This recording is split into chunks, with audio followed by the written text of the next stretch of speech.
France Maghreb 2. Au sommaire de ce grand forum pour ce jeudi 15 novembre avec cette question du jour et un résumé de l'intervention d'Emmanuel Macron, le président de la République, hier soir sur TF1. Chers Français, soyez patients.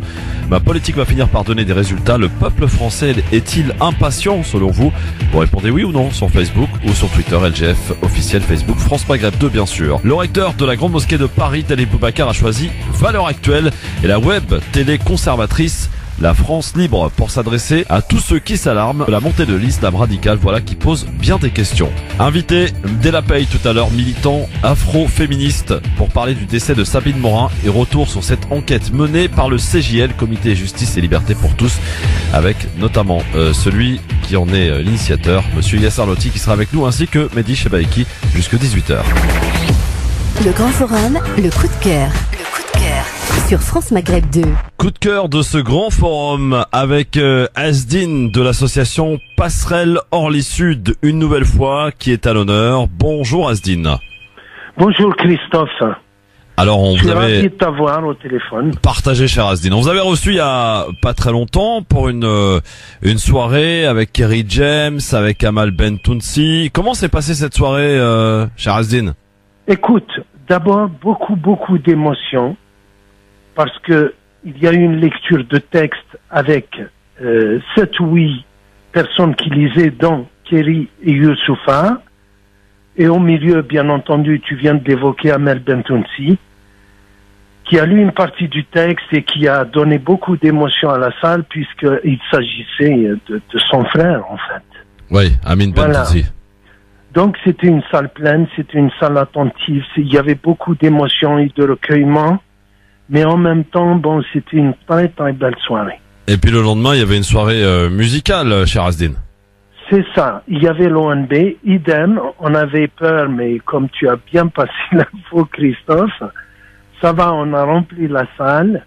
Et je t'assure, jamais l'ONB n'ont été aussi bons que ce jour-là.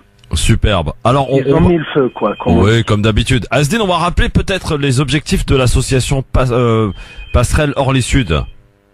Eh bien, écoute, Passerelle Orly Sud est une association nouvellement créée qui a pris le relais du collectif Enfants Algérie et dont l'objectif premier, d'abord, c'est la valorisation des compétences des jeunes de nos quartiers, mais aussi de la solidarité internationale. C'est-à-dire toujours dans nos objectifs, venir en aide aux enfants les plus vulnérables, ceux qui sont en situation de délaissement et d'abandon.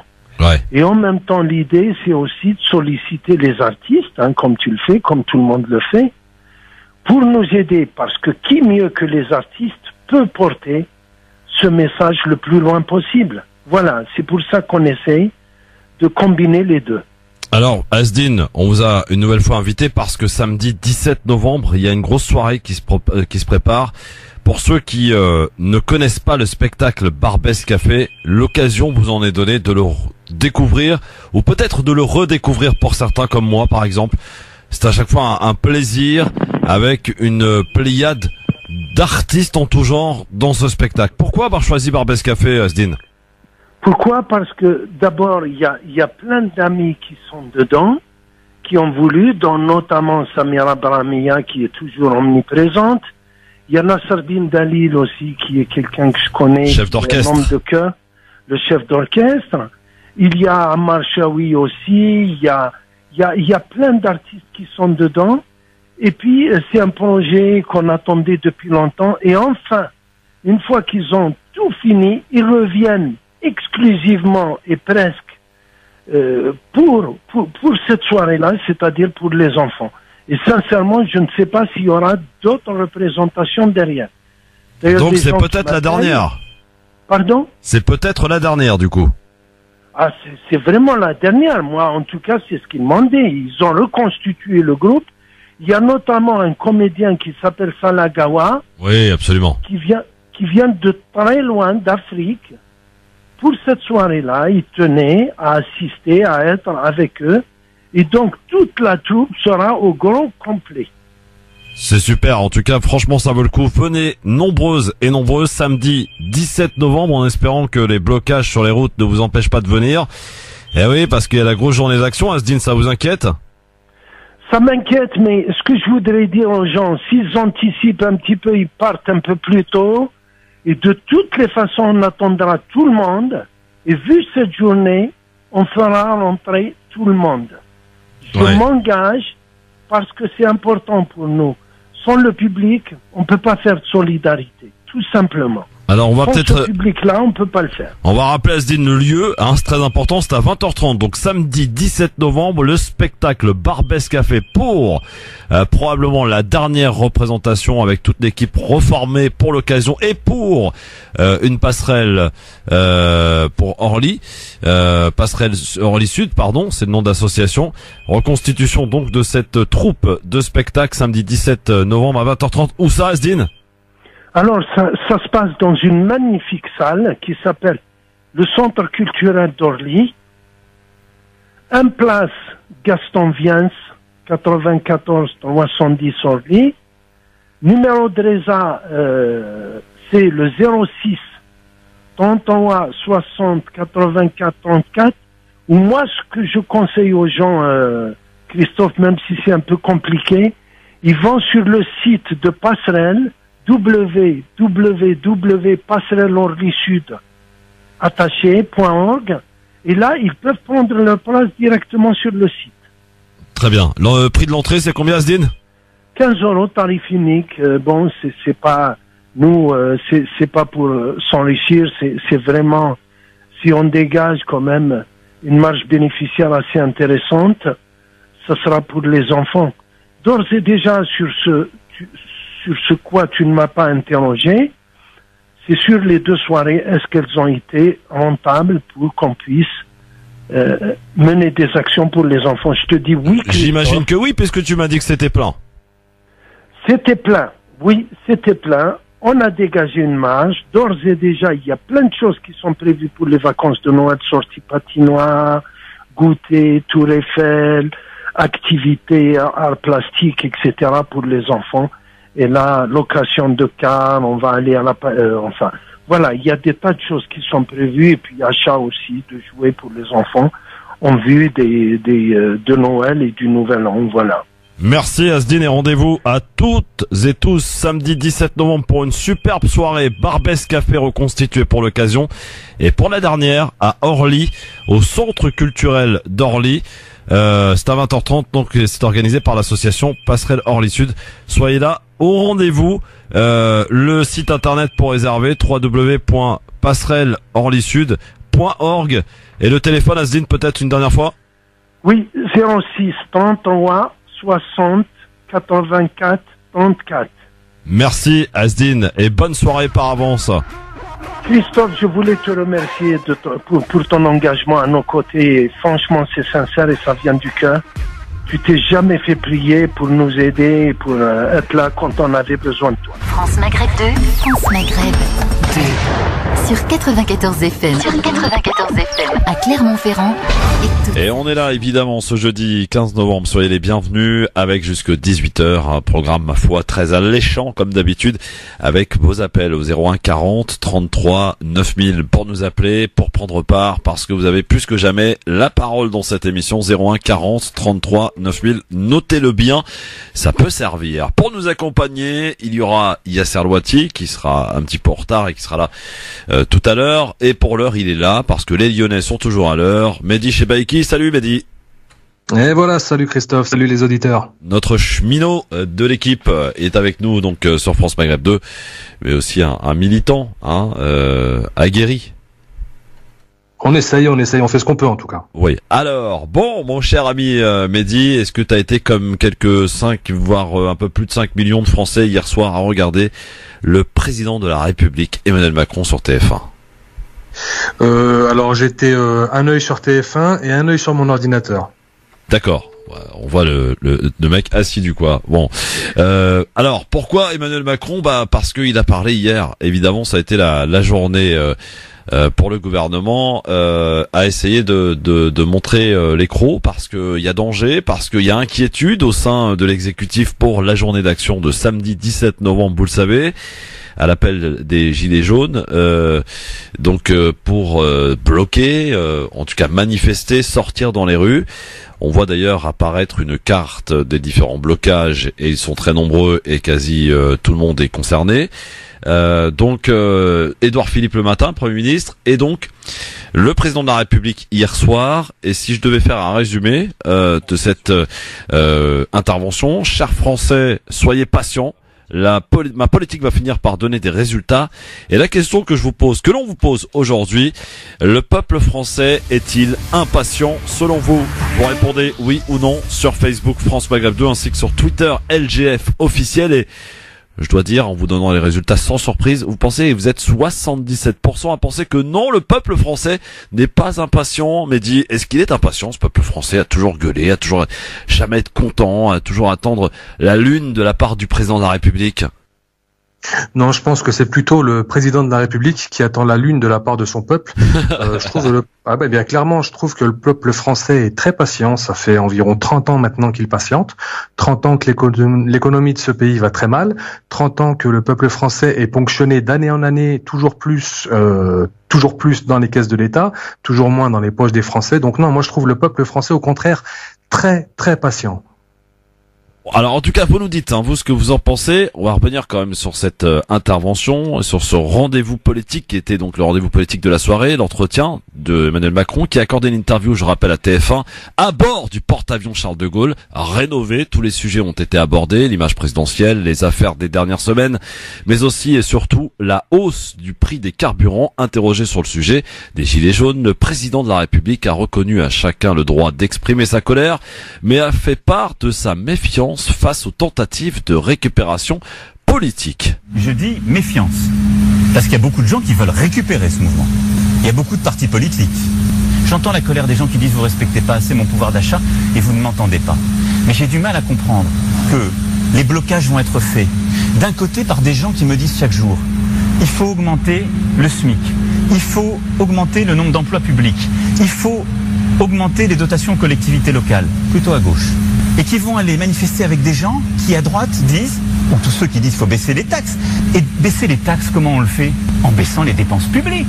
Là, il y a beaucoup de gens qui sont dans l'addition des colères et l'addition des blocages. Ça ne fait pas un projet pour le pays. Quand dans un côté, vous avez ensemble des gens qui veulent plus d'emplois publics et des gens qui veulent moins d'impôts, je dis juste aux Français, on est en train de vous mentir et de vous manipuler. Vous manipulez. Est-ce que tu penses que là, pour le coup, il a raison, Emmanuel Macron? Est-ce qu'on manipule les Français? Les gilets jaunes manipulent les Français? Est-ce qu'il y a de la récupération politique, comme il l'a rappelé hier soir? Visiblement, notre cher président pense que les Français ne sont pas assez stupides ne sont pas assez intelligents, pour réfléchir par eux-mêmes. Pour lui, s'il y a un mouvement, c'est que ce mouvement est manipulé, qui par les élites de gauche, qui par les élites de droite, qui par les élites d'extrême droite, et que tout ça ferait un joyeux globi-boulga dans lequel tout le monde se retrouverait, mais personne n'y comprendrait rien. Ça, oui. C'est la position de Emmanuel Macron.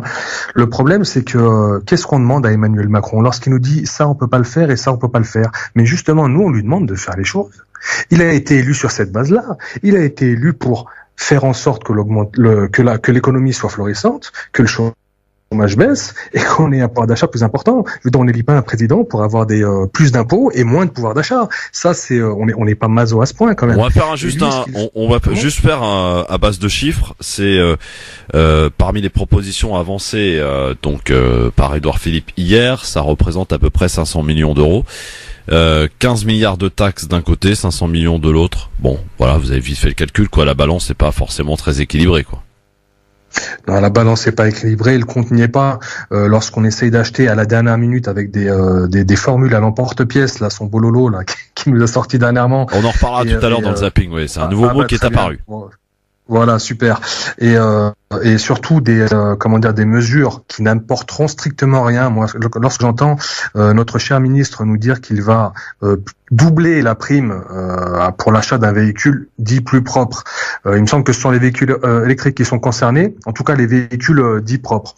Mais ce que ce monsieur oublie, c'est que non, c'est pas les véhicules électriques qui sont forcément concernés, c'est des véhicules y compris diesel que tu pourras acheter, mais avant 2011, enfin après 2011, pardon. Ce qui représente à peu près une équivalence 10 fois plus propre que les véhicules qui sont âgés de plus de 20 ans, quoi.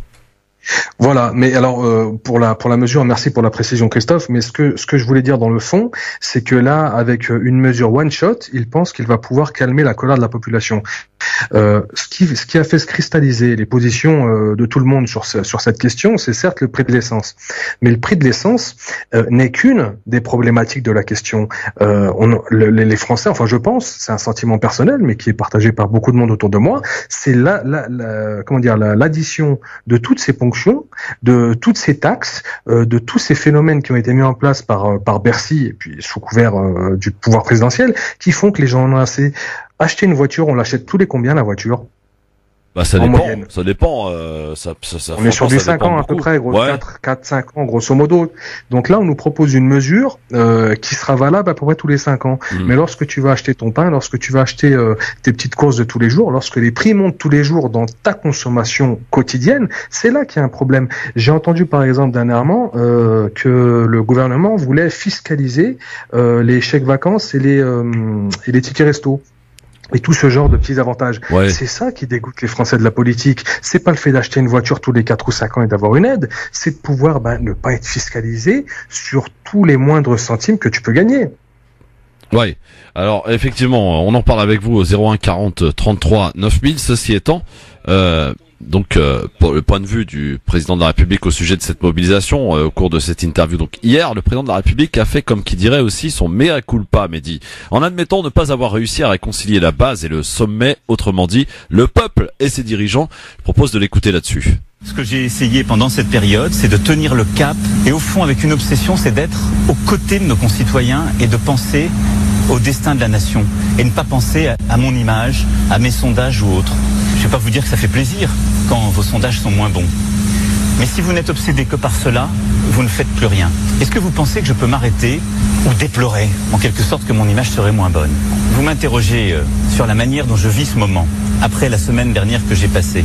Je vais vous dire très franchement ce que j'ai ressenti. Il y a de l'impatience, mais il y a de la colère. Et cette colère, je la partage. Parce qu'il y a une chose que je n'ai pas vraiment réussi à faire. C'est que je n'ai pas réussi à réconcilier le peuple français avec ses dirigeants. Et ça, c'est vrai. Ça, c'est vrai. C'est une forme de mea culpa, là, pour le coup, Mehdi. Mehdi ? Bon, on a perdu notre ami Mehdi, donc sur ce mea culpa, visiblement, il s'en est parmi d'Emmanuel Macron, 01 40 33 9000, évidemment, pour nous donner votre avis. Allô, bonjour. Allô, bonjour, c'est Méziane. Oui, alors, le président de la République, tu l'as écouté hier ? Oui. J'ai écouté un extrait, j'ai pas tout écouté, mais disons, j'ai compris qu'il fait une marche arrière, là. En quoi il fait une marche arrière ? Alors, lui qui est en marche, ça m'étonne pas, parce que comme il est en marche, mais il a pas dit s'il était en marche en avant ou en arrière. Là, je crois qu'il est en marche arrière, là. Mais en quoi il fait une marche arrière, Méziane ? Parce que ils sont le vent venir, ils voient bien que il est impopulaire, les sondages le prouvent. Et même les journalistes, ce qui est bizarre, tous les journalistes, disons des médias d'information continue, ils peuvent pas nier qu'il fait des impairs depuis qu'il a commencé à, soi-disant, à être jupitérien, et alors qu'il prend la parole, à chaque fois qu'il prend la parole, c'est pour mépriser les gens, en disant que c'est des riens, en disant qu'il y a des premiers de cordée et puis les autres, on les tire, c'est des boulets. Et des analphabètes ou des illettrés, je ne sais plus comment. Et puis quand tu veux du boulot, t'as qu'à traverser la rue. Et enfin, bref, toutes les petites phrases qu'il a données, c'est pas de la communication positive. Ouais. Donc à partir de là, il a compris que il a déconné, et je crois qu'il a peur. Il a peur. Je vais poser la question peut-être à Mehdi, je sais pas s'il nous entend. Est-ce que le président de la République a peur ? Est-ce qu'il a peur, d'après ce que nous dit Méziane ? C'est certainement l'effet le prouve, puisque on propose pas des solutions de dernière minute faites avec quelques bouts de ficelle comme ça si on n'avait pas peur. Clairement, il est dans une. Enfin, j'ai l'impression. Après, c'est une impression. Je vais pas parler de factuel là, et je vais pas dire voilà le président est comme ça. Mais en tout cas, mon impression vis-à-vis du président de la République, c'est qu'il se trouve dans une logique de caste, une logique de classe. Il pense pouvoir mener la France qui n'y connaît rien et les Français qui n'y connaissent rien, non pas à la baguette, mais en tout cas au pas, les faire marcher au pas. Ouais. Et ça se retranscrit pour moi, selon moi, c'est mon analyse dans sa politique et dans sa communication surtout. Merci Méziane en tout cas. Christophe. Oui. Moi, je voulais te demander, toi qui es au fait de l'information, de la politique, quelles sont les revendications des gilets jaunes ? Quelles sont leurs revendications sur lesquelles ils peuvent dire, voilà, on a abouti à nos revendications. Non, la première revendication, c'est le prix du carburant, la suppression des taxes sur le carburant, qui devrait rentrer en activité 1er janvier. Je sais pas si c'est suffisant. Moi, tu me poses une question, je t'apporte ma réponse. Voilà. Alors, si on imagine, je finis. On imagine que demain ils disent, je retire la taxe. Ah oui. Que tout le monde va rentrer chez lui. Normalement, oui. Bon, écoute, on verra bien. Alors moi, je ne crois pas. Il a dit hier qu'il ne reviendrait pas en arrière. Il a reproché à ses prédécesseurs de faire des marches arrière à chaque fois que le peuple grondait. Il a dit, avec moi, ça sera différent. Je maintiendrai le cap. Jusqu'à quand va-t-il le maintenir et comment va-t-il faire? On va voir, en tout cas. Et tu sais que j'ai entendu dire aux informations. Ouais. Que même la police est prête à mettre les gilets jaunes. Hein. Ah peut-être, hein. On va voir en tout cas. Merci beaucoup Méziane, 01 40 33 9000. Sur ce mea culpa, Mehdi, sur le fait qu'ils disent voilà, j'ai pas réussi à réconcilier finalement les responsables politiques et le peuple, quoi. J'ai un peu échoué dans ce domaine. C'est un mea culpa qui vaut quelques sous. Un mea culpa, un vrai mea culpa, ça aurait été dire je me suis trompé de politique. Je n'avais vraiment pas ressenti le niveau comment dire le niveau atteint par les Français de colère atteint par les Français. Je retire ces propositions de loi. Ça aurait été un mea culpa. Mais dire non, je n'ai pas su réunir la base et la base et le sommet, c'est pas un mea culpa. C'est simplement une tentative. En fait, il est en train de dire aux Français, écoutez-moi, je suis gentil. Je vous tape dessus, c'est pour votre bien. Grosso modo, hein, je fais de la traduction. Ouais, tu fais de la caricature, là. Comment? Tu fais de la caricature. Oui, mais il y a toujours un fond de vrai dans une caricature. Moi, ce qui me gêne profondément avec Macron, c'est que c'est un libéral qui ne s'assume pas. Et surtout, c'est un libéral qui penche toujours du même côté. Lorsqu'on voit des politiques libérales qui peuvent être menées dans d'autres pays qui ont des traditions libérales comme les États-Unis, comme l'Angleterre, il y a parfois des mesures antisociales qui sont prises, clairement. Hein. On peut être d'accord, pas d'accord, mais en tout cas, il y a des mesures antisociales qui sont prises. Ouais. Par contre, il y a toujours une bouffée d'oxygène qui est faite pour la classe moyenne au niveau des taxes. C'est-à-dire qu'il y a un deal qui est fait entre, grosso modo, pouvoir d'achat et solidarité. Moins de taxes, mais un peu plus dans vos poches. Et à la rigueur, ça pourrait être compris, la politique de Macron, si elle allait dans ce sens-là. Mais la politique de Macron, c'est moins de social et moins dans vos poches. Donc là, il y a un problème. Bon, alors, Emmanuel Macron, donc, qui a parlé dans son intervention, il est revenu également sur la sortie pour le moins virulente de Donald Trump. Hein. Pour rappel, le président américain s'en est pris mardi à Emmanuel Macron et à la France dans une série de tweets à la limite de l'injure. Interrogé sur le sujet, le président français a répondu à son homologue américain en rappelant les liens historiques entre les deux pays. C'est ce qu'il a rappelé donc hier soir. À chaque grand moment de notre histoire, nous avons été des alliés. Et donc, entre alliés, on se doit le respect. Et donc, je ne veux pas entendre le reste. Et je crois que ce que les Françaises et les Français attendent de moi, c'est de ne pas répondre à des tweets, mais c'est de m'attacher justement à ce que nous continuions cette histoire importante. C'est l'histoire de notre sécurité commune, de notre destin commun. Et aujourd'hui, les États-Unis d'Amérique et la France sont engagés ensemble, chaque jour, dans l'un des combats les plus importants, c'est la lutte contre le terrorisme islamiste. Et qu'il s'agisse de la Syrie ou qu'il s'agisse de l'Afrique, tous les jours, nos soldats travaillent ensemble, risquent leur vie ensemble. C'est la décision la plus grave qu'on prend lorsqu'on est un président de la République. Je ne vais pas me mettre à faire un débat avec le président des États-Unis d'Amérique, avec qui j'ai passé plus de 3 heures en tête-à-tête il y a 3 jours. Mais vous lui avez dit quelque chose de déplaisant. Par voie de tweet. On a l'impression qu'il règle un compte. Non, je pense qu'il fait de la politique américaine et je lui laisse faire de la politique américaine. Je ne suis pas en charge de cela et je pense que ce n'est pas ce qui est attendu de moi par nos concitoyens. Bon, il se dégonfle ou pas? Il répond pas là. Hein. C'est un choix de communication. Après, moi personnellement, je pense que c'est pas le bon choix parce qu'on n'est plus dans une époque où la noblesse et la chevalerie priment. Hein. On est à l'époque du tweet, on est à l'époque des Bolsonaro, on est à l'époque des Trump, on est à l'époque des Poutine. Donc des communications quand même relativement viriles, hein, pour le moins qu'on puisse dire. Et face à cela, on a une personne qui nous parle de grands idéaux, qui nous parle de travail en commun. J'ai pas l'impression qu'en face ce soit vraiment partagé. Pour les Américains, en tout cas pour Trump, tout du moins, l'allié français, c'est un allié de circonstance dont on a besoin. Mais j'ai pas l'impression qu'il y a un amour particulier entre Trump et la France. Et on aurait aimé peut-être, enfin, à titre personnel, j'aurais aimé un discours un peu plus ferme pour lui dire bon, écoute, ça fait plusieurs tweets maintenant que tu nous envoies de Washington. Nous aussi, on peut se permettre de répondre. Et, ça fait on va arrêter d'acheter des hamburgers, on va boycotter McDo. Voilà. Ouais, je suis pas sûr là. Non, ça fait de l'emploi, McDo, hein, malgré tout. Oui, d'accord, ouais. Samir 95, salut Samir. Oui, salut. Oui, je voulais juste intervenir concernant l'augmentation et le ras-le-bol des Français sur l'essence. Ce qu'il y a, c'est que bon, l'essence c'est toute une politique qui est en sourdine, on va dire derrière. Hein. Ce qu'il faut bien comprendre, c'est qu'aujourd'hui on en a marre de toutes ces augmentations, parce qu'il faut pas penser que les gens vont faire l'augmentation uniquement pour le gasoil et l'essence. Non, c'est impossible. Je pense que c'est aussi une manifestation pour toutes les taxes qui sont arrivées d'un coup depuis son électorat. Et surtout, si vous calculez le nombre des contrôles fiscaux, entreprises, indépendants, personnels que les Français ont aujourd'hui, mais c'est impressionnant. C'est pas un contrôle qui est justifié, c'est des contrôles de raquettes, et c'est ça qui est dangereux aujourd'hui.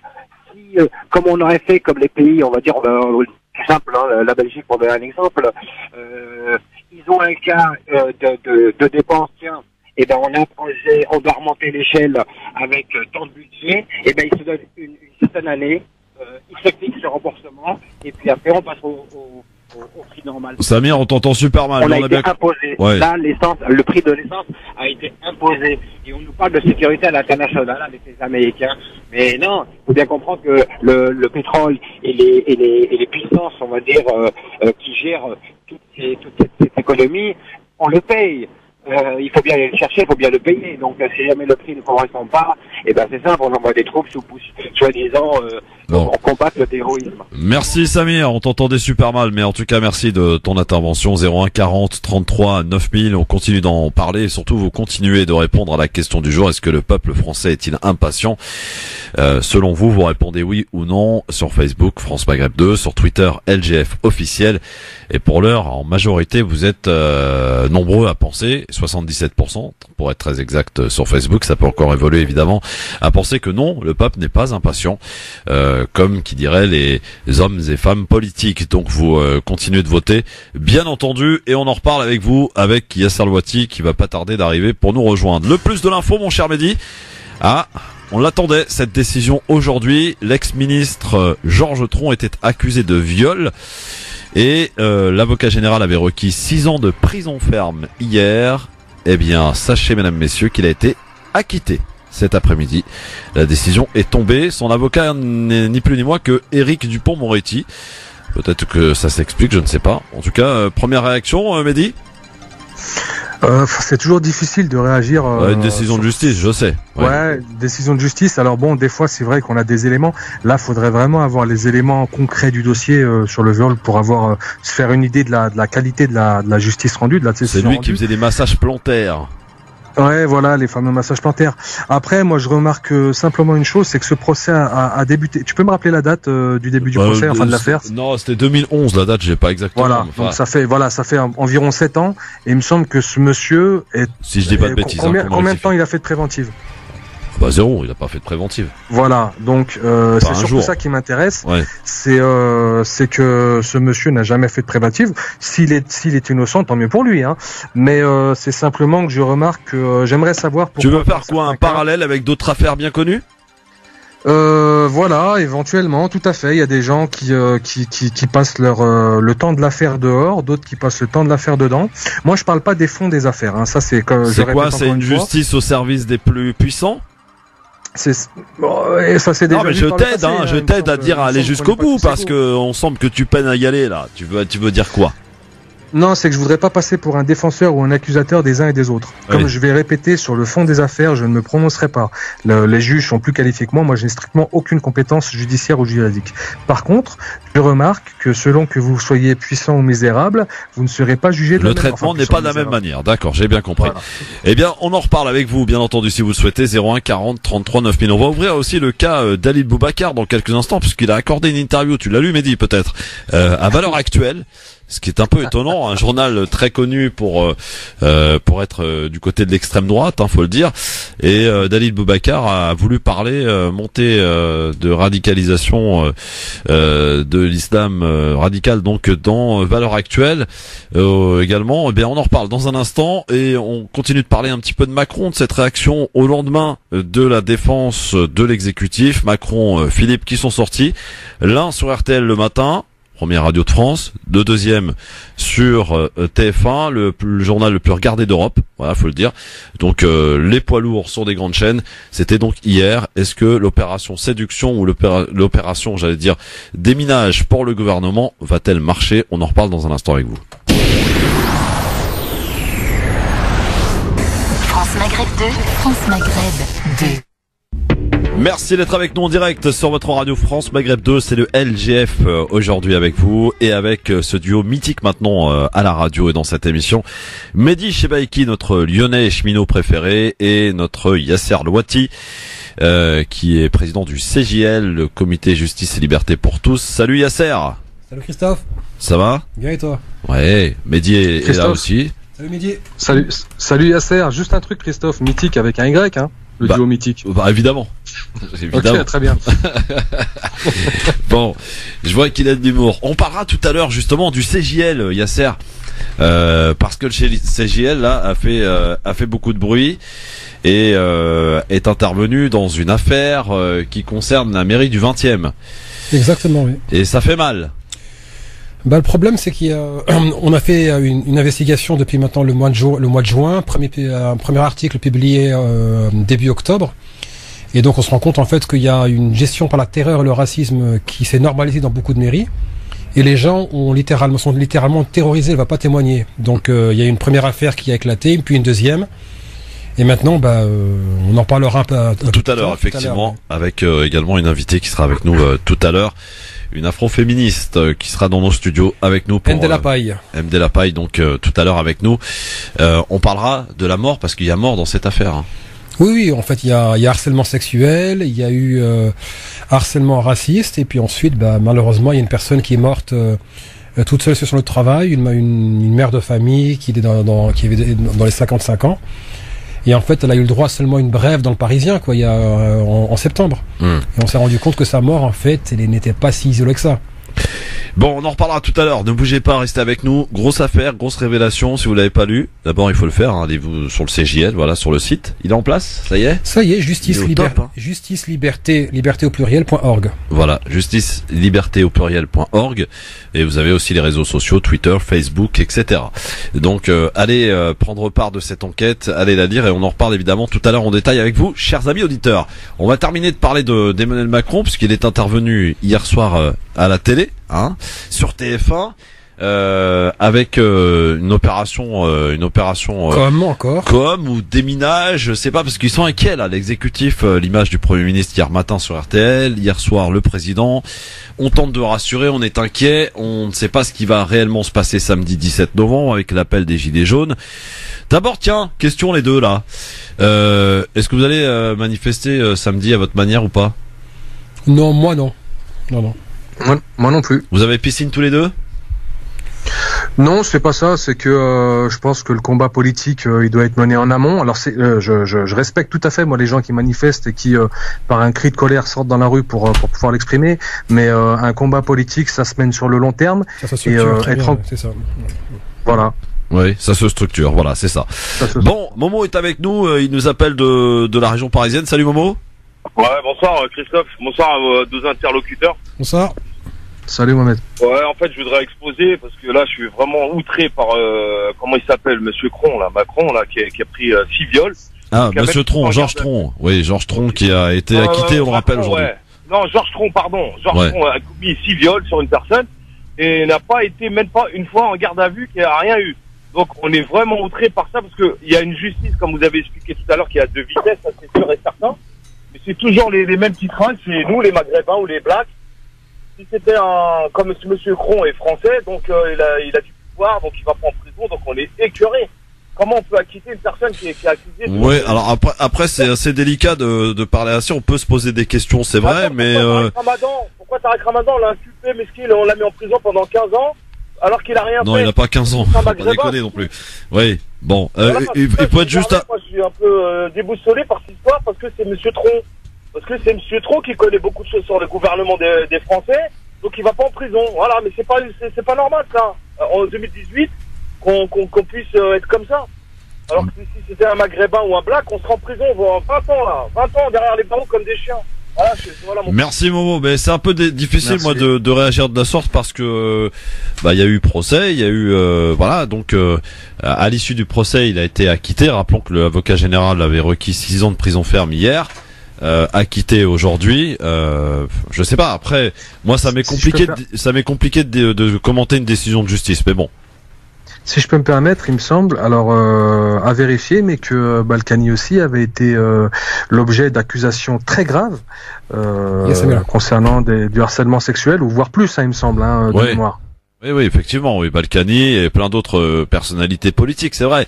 Alors on peut se poser des questions, mais après de là à aller dire juste que effectivement il a été acquitté parce que c'est un Français ou machin ou truc, je sais pas moi. S'il faut aller jusque là, je ne pense pas. En tout cas, il faut respecter quand même un minimum la justice.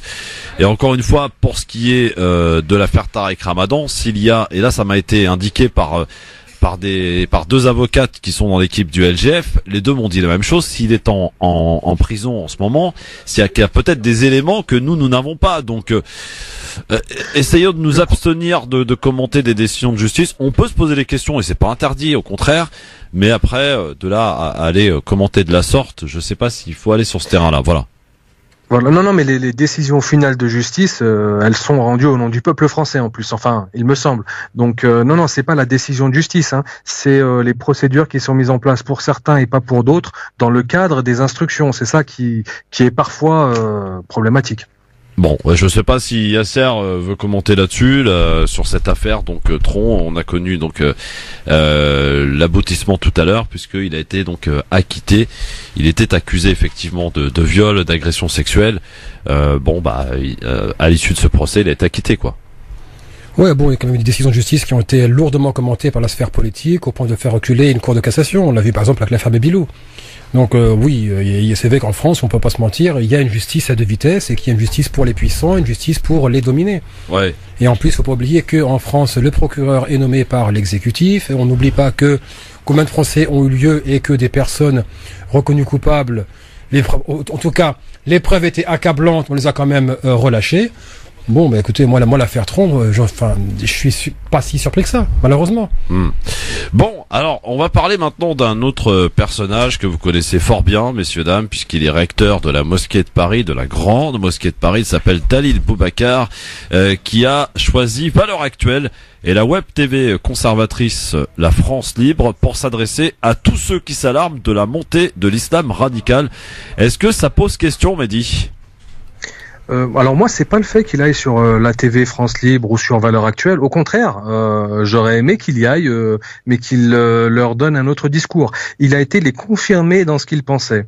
Bon, je vais pas dire ce que je pense de Monsieur Boubacar, sinon je pense que tu ne me feras plus passer à l'antenne, Christophe. Mais on va essayer de rester poli. Non, c'est un imposteur, ce monsieur.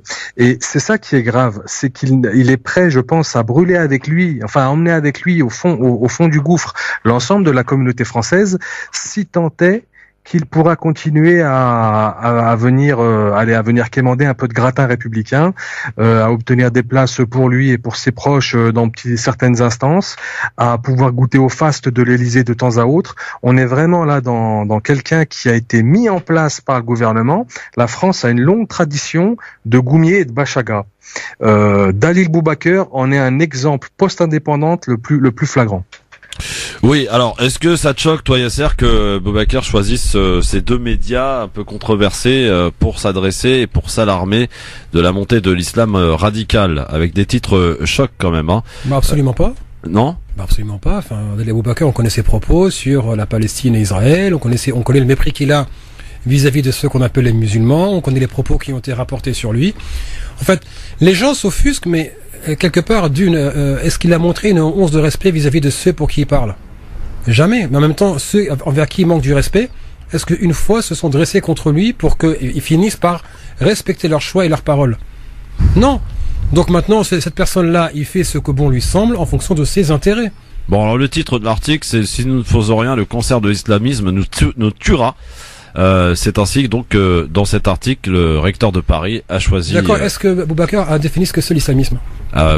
Écoute, faut lire l'interview. En tout cas, sachez quand même qu'il est quand même âgé de 78 ans. Hein, voilà, c'est ce qu'on apprend. Hein, il n'a pas perdu le sens de la répartie. C'est ce que nous dit cet article. Donc, et dans son bureau de la Grande Mosquée de Paris, il a reçu donc ces journalistes de Valeurs Actuelles pour leur accorder une interview pour répondre aux questions. Voilà, donc il nous rappelle les valeurs chrétiennes de la France. Il faut dire que l'ancien président du CFCM, donc à la tête d'une fédération de mosquées, partage donc l'inquiétude de millions de Français. Donc suite et à la montée, confronté à la montée de l'islamisme et du communautarisme, voilà, donc en quelque sorte il s'alarme, il rappelle et comme Chalgoumi, voilà. Etc. Non mais bon, il y a ce qu'on appelle le native informant, l'informateur indigène de la sphère sioniste qui est Chalgoumi, et puis on a celui de la sphère bourgeoise et qui est Adil Aboubacar, qui vient, voilà, on a eu tous les gouvernements de droite et de gauche qui ont jeté en pâture ceux qu'on appelle les musulmans, et le lendemain ils viennent à la mosquée de Paris se faire une virginité. Il a reçu Fillon, il a reçu Sarkozy, il a reçu tout le monde. Bon bah c'est, enfin pour moi c'est une continuité, qui n'est plus à démontrer. Oui, Mehdi. Non, je disais qu'il a reçu également Brigitte Bardot. Ah oui. Mais, ah bon? Oui, c'était quand même, c'était un grand moment, ça. C'était un grand moment. Brigitte Bardot à la mosquée de Paris. Là, on dirait un titre de Tintin. Il y a Brigitte Tintin à la mosquée. Là, c'était Brigitte Bardot à la mosquée de Paris. Je voudrais juste rajouter une petite chose, et c'est quelque chose que j'ai trouvé assez drôle. J'invite les gens à aller voir. Alors, j'invite pas les gens à donner leur argent à Valeurs Actuelles, hein, absolument pas. Mais j'invite les gens, nos auditeurs, à aller consulter les commentaires en dessous de l'article, de l'interview d'Adil Boubacar. Il se fait, mais piétiner littéralement. Il est en train de servir la soupe à des gens qui le méprisent. Et puis les lecteurs de Valeurs Actuelles on connaît leurs orientations politiques. C'est d'un racisme, et il y a des mots qui sont employés à son encontre que même moi je n'oserais pas dire. Et c'est assez drôle de voir que malgré toutes les garanties et malgré tout le côté dégoulinant de ses paroles, face à lui, il y a quand même des gens qui le méprisent et qui sont prêts à lui jeter un os, quoi. Oui, mais j'ai l'impression que Adil Boubacar, au vu de l'arrivée de Macron, qui a été un peu laissé de côté, et ça l'a fâché. Il est un petit peu isolé, non? Vous le trouvez pas qu'il est un peu isolé, Boubacar, depuis que Macron est arrivé? Bon, sincèrement, ils font tous tellement la course pour plaire à ceux qui sont au pouvoir que qui est isolé, qui ne l'est pas. Donc un jour. Ouais, mais regardez, par exemple, la question qui lui est posée. Ne tenez-vous pas là des propos qui ont valu l'excommunication à de nombreux penseurs réformistes? Il dit « Oui, c'est surtout l'ignorance des masses musulmanes qui est l'origine de leur malheur, de leur stagnation, de leurs échecs, de leur non-progrès. » Et lui, c'est un éclairé. Voilà. Donc voilà, le mépris. Voilà un exemple, donc, et un exemple de cette interview donc de Adil Boubacar. Moi, ça m'a surpris quand même qu'il s'adresse à un journal comme ça. Je sais pas. Non, je suis pas sincèrement, mais enfin, il faut quand même regarder. Vous êtes plus surpris de rien, les mecs. Vous êtes vaccinés de tout, ça y est. Ça fait des années qu'on regarde ça. On a grandi avec ça, c'est les mêmes personnes qui sont dans les mêmes postes, qui répètent les mêmes choses, et on peut que aller de mal en pire.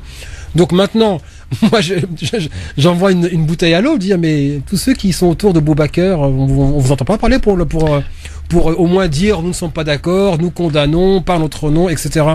Alors, autre extrait, Mehdi, avant de te laisser la parole, pardon. Vous défendez Averroès, un penseur contesté par les musulmans radicaux.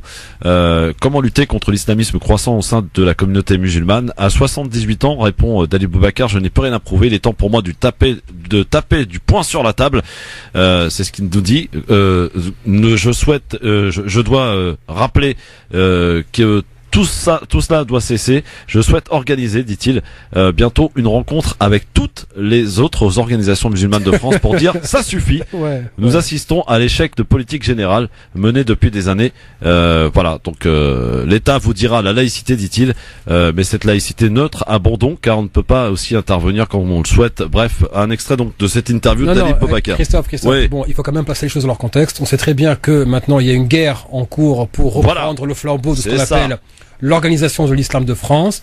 Il y a des initiatives à tout va. Les entrepreneurs sont sur les starting blocks et chacun fait de son mieux pour être soit le plus radical, soit le plus légitime. Mais on voit bien qu'au fond, aucun d'entre eux, et je mets tout le monde dans le même sac, vous pourrez dire que c'est Yasser qui l'a dit, aucun n'a un projet viable. Chacun roule pour sa pomme et prend les musulmans comme un tremplin pour une évolution personnelle. Alors je pèse mes mots. J'aime bien cette passage aussi. Il faudra une cure de santé, nous dit Dalib Boubacar, et d'hygiène mentale pour ramener les gens à réfléchir sainement au prix d'un certain nettoyage, d'une réorganisation. Dit-il à valeurs actuelles. Dit-il à valeurs actuelles. Non mais c'est formidable, Mehdi, non? Ouais, c'est superbe, c'est superbe. Je me demande en fait de qui est-ce qu'il parle. Est-ce que ce monsieur connaît la France? Est-ce que ce monsieur connaît les Français qui sont de confession musulmane? Est-ce que ce monsieur a déjà été dans un débat vis-à-vis de quelqu'un qui n'était pas d'accord avec lui? J'en doute fortement. Après, au-delà de cela, comme l'a très bien dit Yasser, on connaît le personnage, voilà, lui, Chalgoumi et toute la clique. Vous les mettez dans le même sac, vous, Chalgoumi et Boubacar. Intellectuellement, quand même, c'est un peu plus haut, quand même, non? La nuance, voilà, non, vraiment, là, honnêtement, des gens qui aiment le gratin et la soupe, quoi. Bon, enfin, pour moi, c'est tout, hein. Il y a pas d'autre chose derrière. Par contre, il y a quelque chose qui m'embête plus, voilà. C'est que, avec ce genre de personnage, j'ai envie de dire qu'on a les Attali qu'on mérite. Ouais. Carrément, les Attali qu'on mérite. Écoute, voilà, il y a des personnes qui sont là, des influenceurs, des gens qui représentent, qui disent représenter une partie de leur communauté depuis 30 ans. Il y en a qui sont de réels influenceurs avec un réel poids, et puis il y en a d'autres qui sont simplement des clowns mis en avant, voilà. Bon, on va prendre l'avis des auditeurs, peut-être. Je pense sur notre influence au sein de la société française. 01 40 33 9000. Daoud est avec nous. Salut Daoud. Bonsoir à tous. Bonsoir Daoud, bienvenue à vous. Bonsoir. Bienvenue. Je voulais mais intervenir par rapport à Dalib Boubacar. Oui. Je pense qu'il lui là il est en train de mettre la cerise sur son gâteau, parce qu'on savait tous que c'était un Sayanim en secret, c'est-à-dire un agent du Mossad. Et en plus le gars Daoud, qu'est-ce qui te permet de dire ça? Comment ça parce que vous lancez des accusations comme ça en direct. Faut que ça soit fondé quand même, un minimum. Je vais être fondé, parce que il va où? Il va dire ça à l'extrême, dans un journal d'extrême droite, puis à quoi? France Libre. Est-ce que vous savez qui a créé France Libre? C'est Golnadel et Berkoff. Non, non, c'est Stéphane Simon, et Berkoff, il est, rédacteur-chef, je crois, chez eux, et Golnadel, regardez bien. Golnadel, il est chroniqueur régulier, mais celui qui tient la chaîne, c'est Stéphane Simon. Mais l'aspirateur, c'est Golnadel et Berkoff. Ils en ont parlé la dernière fois à la télé. Donc là, on savait déjà que Dalib Boubacar pensait qu'à sa poire. Là, il montre encore une fois qu'il s'en fout de la Palestine. Lui, c'est qu'un truc, c'est comment réussir en France, comment écraser en fait la minorité de musulmans qui essaient de s'en sortir, comme France Maghreb ou comme Yasser Louati, etc.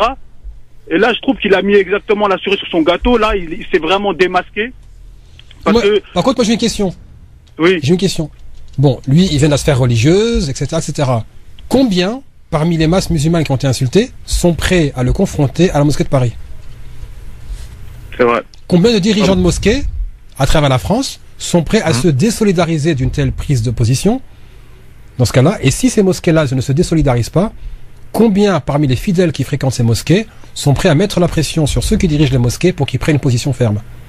Donc on jette la pierre à ceux qui sont en haut de la pyramide, mais la pointe de la pyramide, il faut d'abord qu'elle ait une base pour reposer. Et la pointe de la pyramide, elle est sereine parce qu'il y a une base qui tient. Daoud? En fait, Dalib Boubacar, le problème, c'est l'État, en fait. Parce que c'est un... Non. Il n'y a que chez les musulmans qu'on peut imposer un dirigeant. Voilà. Il n'y a que chez les musulmans qu'on l'impose et qu'il reste. Maintenant, je pose la question, combien sont prêts à les confronter dans une mosquée pour dire stop, ça suffit. Vous m'insultez moi, ma femme, mes enfants, vous mettez en danger l'avenir de mes enfants en faisant un problème endémique en France, et vous joignez à ceux qui tuent des musulmans à l'étranger et les écrasent ici en France, et en plus vous jetez en pâture ces mêmes personnes qui en souffrent. Merci Daoud, en tout cas pour votre appel. C'était les propos de Daoud. Je précise, j'ai pas envie d'avoir un procès moi. 01 40 33 9000. Évidemment, le peuple s'exprime et parfois ça fait mal, ça pique. Et vous pouvez nous appeler bien sûr pour nous donner votre avis. 01 40 33 9000. On sent et je pense que t'as bien résumé le truc, Yasser. C'est cette guerre intestine là, qui est en cours au sein du CFCM. Certes, même non. Quoi ? C'est pas que le CFCM. Mais il y a ça quand même. Non, c'est tout ce qu'on appelle l'islam de France, ces organes représentatifs, soi-disant, qui sont en train de se livrer une guerre sans merci pour être assis à la table de Macron. J'en faisais une déclaration il n'y a pas si longtemps. Ouais. C'est le syndrome, en fait, des dominés qui veulent dominer d'autres dominés pour manger à la table des dominants. Ça veut dire en fait ceux qui sont issus des rangs de ceux qu'on appelle les musulmans n'ont pas pour ambition d'émanciper ces musulmans et de les défendre. C'est de dominer ces mêmes dominés musulmans pour dire mais moi je les contrôle, moi je pèse X mosquées, je pèse tant de personnes, j'ai tant de personnes qui me suivent, invitez-moi à table. Ouais. C'est ce que Malcolm X, Allah yarhamou, enfin Yasser me confirmera peut-être, mais appelait les nègres des champs contre les nègres de maison. C'est un peu le même principe qu'il y avait eu avec les capots dans certains camps de concentration, où on utilisait comme gardiens des personnes de confession juive pour garder pour envoyer à la mort leurs propres des juifs comme eux. Et là, on est un peu dans la même chose, toujours faire garder les dominés par d'autres dominés qui veulent monter. Mohamed est avec nous. Bonsoir Mohamed. Oui, bonsoir. Bonsoir, vous nous appelez d'Ivry-Gargan. Je voulais dire par rapport à ce qui a été dit concernant les représentants du culte, pardon. Alors, je ne parlerai pas que de Dalil Boubacar. Ce serait trop simple en fait de lui taper dessus. Il y a toute une série, tout un nombre de personnes qui sont responsables, qui se servent de l'islam à des fins personnelles et non pas pour défendre l'intérêt général ou l'intérêt de la communauté musulmane en France. Et ils sont tous, on va dire, liés à des États étrangers. On sait très bien que l'islam en France n'est pas géré par une organisation indépendante, mais à l'intérieur du ministère de l'Intérieur, on va dire, c'est géré via les renseignements, en l'occurrence les renseignements généraux ou les anciens renseignements généraux. On a des personnes qui, lorsqu'elles arrivent à ce niveau de responsabilité, mélangent affairisme et politique. Là, on n'est même plus dans le champ religieux. C'est-à-dire, on est dans le champ d'un processus d'enrichissement personnel. Et moi, pour rigoler, le CFCM, comme d'autres sans doute, l'appelle le Conseil français du couscous merguez. C'est-à-dire, ça n'a rien à voir avec la question de l'islam. Là, pour le coup, concernant Dalil Boubacar en particulier, son père, Allah yarhamou, Cheikh Hamza Boubacar, était un théologien vraiment exceptionnel. Je crois qu'il doit se retourner dans sa tombe. Il se retournerait dans sa tombe s'il voyait ce qui est devenu son fils. C'est dramatique. Et quand on sait la lignée et l'origine de Dalil Boubacar, ça me fait quand même énormément de mal. Maintenant, il n'y a pas de fumée sans feu. C'est-à-dire qu'on a aussi les représentants que la communauté musulmane mérite. On est dans une médiocratie au sens de moyen, médiocre, et la communauté musulmane est à l'image aussi du dysfonctionnement généralisé. Elle n'est pas meilleure, elle n'est pas moins bien, elle est malheureusement, je l'assume complètement, elle est aussi médiocre, et que chacun prenne ses responsabilités et fasse en sorte que ceux qui soient élus ou ceux qui la représentent soient au niveau. Merci Mohamed. C'est une responsabilité vraiment qui va du simple, on va dire, citoyen de confession musulmane jusqu'au de la, je dirais, de la pyramide. Jusqu'au responsable. Merci Mohamed, en tout cas pour votre intervention, votre point de vue, votre avis bien tranché. Allez, Mehdi Chebaiki, Yasser Louatiam et auditrice, auditeur, dans un instant, invité, Mlapey, qui sera avec nous. Elle est là, elle est à côté de moi. Ah oui, on la salue. Bonjour. Bonjour. Bienvenue. Vous êtes une militante afro-féministe. Et antiraciste. Et vous allez m'expliquer ce que c'est dans un instant. Et on va ouvrir un dossier brûlant qui n'a pas été repris par la presse mainstream, en tout cas comme il se devrait. Pourtant c'est croustillant, hein, Yasser, c'est le CJL qui a mené l'enquête. Et on va parler donc de la mairie du 20e dans un instant. Vous ne bougez pas, on est là, le grand forum, c'est là, c'est sur France Maghreb 2. France Maghreb 2, France Maghreb 2. Le LGF, on est là, messieurs, dames, jusque 18h avec Yasser Louati, avec Mehdi Chebaiki et Mdela Paye dans un instant, une militante afroféministe qui est avec nous pour révéler cette grosse affaire que le CJL a sortie à l'issue d'une enquête de plusieurs mois. C'est enfin en ligne, vous pouvez le consulter bien entendu, mais avant cela, l'info, le plus de l'info du LGF, bien sûr, messieurs, dames. Après avoir révélé donc le verdict de l'affaire Tron, voici que le gouvernement israélien, messieurs, dames, de Netanyahou, dans la tourmente au lendemain de la démission de Lieberman du ministère de la Défense, en cause l'accord de cessez-le-feu signé mardi entre entre Israël et le Hamas qui contrôle Gaza, vous le savez, accord qui sonne comme une capitulation devant le terrorisme pour le ministre démissionnaire. Conséquence, donc ce matin, les médias israéliens ne mâchent pas leurs mots avec l'ultranationalisme. Démissionnaire en Syrie, c'est ainsi qu'est qualifié ce matin Avigdor Lieberman, dont la démission donc du poste de ministre de la Défense entrera en vigueur demain. Et les commentateurs ne sont pas tendres pour lui. On se sépare d'une caricature, affirme un éditorialiste. Il a volé d'échec en échec, estime un autre chroniqueur. Il a bien mérité le dédain qui s'exprime à son égard. Alors il s'avère donc au lendemain de la décision de Lieberman que l'entourage du Premier ministre israélien a été pris par surprise. La démission du ministre de la Défense est même jugée étonnante par un proche collaborateur de Netanyahou. De l'avis général, ce jeudi sera crucial pour le sort de la coalition. Netanyahou peut soit accepter l'ultimatum du juste boutiste Lieberman, soit provoquer des élections anticipées qui auraient lieu dans un délai de 2 à 5 mois. En tous les cas, c'est le beau bordel parce que pour la presse, il faut en finir au plus vite. Élection maintenant, titre de l'éditorialiste du quotidien Liberat Haaretz. Mais le moment n'est pas opportun pour Netanyahou. Selon un sondage publié ce matin, 74% des Israéliens n'ont pas du tout aimé sa gestion de la crise avec Gaza. Voilà qui va peut-être le ramener à une dure réalité. Yasser, Lieberman qui démissionne, ça t'a étonné ? Franchement, oui. Ouais. Je pensais qu'il serait en fait, qu'il s'agripperait jusqu'au bout pour rester dans son poste de ministre. Après, voilà, je pense qu'il se crée une réalité qui ne correspond pas à la réalité même. Maintenant, bon, lui, il démissionne, mais Gaza est toujours sous blocus.